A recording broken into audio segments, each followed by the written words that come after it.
Üdvözöllek! Egy teát? A nevem Emily. Egy történetet fogok elmesélni neked, melynek főszereplője, Mr. Muffoots igencsak nagy bajba kerül egy apró figyelmetlenség miatt. Sűrű erdőn átvezető, nagy tóval körbevett házban élt a mindig komor Mr. Muffoots, az óramester és Celebordi cselédje, Pötyi. Egy kora júniusi reggelen Mr. Muffoots a szokásosnál is fáradtabban kelt fel, és a gyomra is liftezett. Arra gondolt, kivesz egy szabad napot, és nem megy be a műhelybe dolgozni.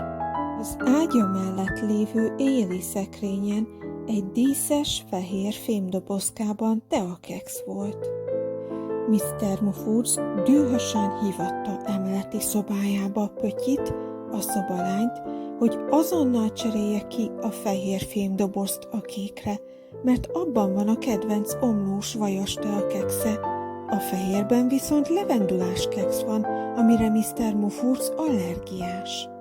Továbbá utasította a szobalányt, hogy a szokásos szalonnás rántotta helyett ma csak egy erős 10 perces fekete teát kér a keksz mellé, mert nincs túl jól a gyomra. Miután Pötyi felvette a reggeli rendelést, már sietett is lefelé a lépcsőn a konyha irányába. Már majdnem odaért, amikor a főbejárati ajtón valaki kopogott. Vajon ki lehet az? Ajtót nyitott. Gubanc volt az, egy régi barátnője, aki minden héten meglátogatta Pötyit. Egy kis kenderből font szatyrot fogott a kezében. Mint mindig, most is üdvözölték egymást, majd Pötyi kedvesen a konyhába invitálta Gubancot, s kérte, hogy meséljen neki az elmúlt napokról, míg ő felteszi főni a teavizet. Gubanc mesélni kezdett. Közben szatyrából elővett egy barna papírcsomagot, amiben dióhabos linzerkocka volt gazdagon szórva porcukorral. Majd belső ruhazsebébe nyúlt, és elővett egy ezüst színű szalvétát, amiben 3 diófalevél volt.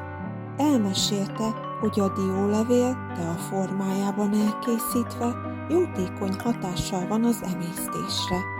A nagymamájának is gyakran visz belőle, amikor gyomorbántalmai vannak. Pötyinek ez pont kapóra jött, hogy kicsit jobb benyomást keltsen Mr. Muffootsnál. Megköszönte az ajándékokat, majd gondolkodás nélkül belerakta a dióleveleket a már felforrt teavízbe, s míg kivárta a 10 perc áztatóidőt, a konyhaszekrényből elővette a 2 díszes kekszes dobozt, majd kitette az asztalra. Gubanc nagyon szerette a levendulás kekszet. Bár látszatra nem volt a kekszek között különbség, ám ízre annál inkább. Pötyi porceláncsészébe öntötte a diólevélteát, kikapott 3 szem teakekszet a fehér fémdobozból, és szaporaléptekkel felsietett az emeleti szobába. Amikor benyitott, Mr. Muffoots tajtékzott a dühtől, hogy Pötyi késett a reggeliével 8 percet. Pötyi ennek ellenére csak mosolygott, letette a reggelit az éjjeli szekrényre, majd későbbi dicséret reményében magabiztosan távozott.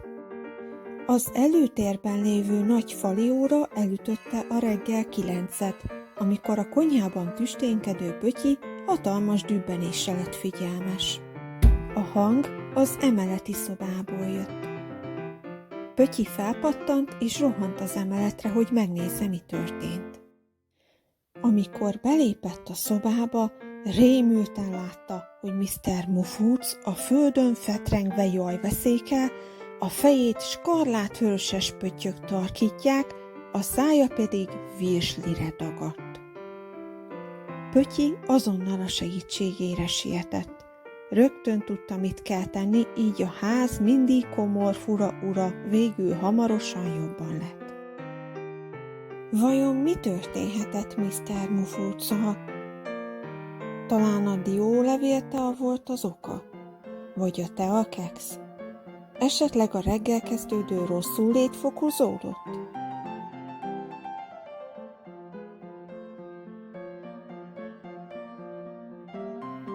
Az allergia nem játék, figyeljünk oda egymásra.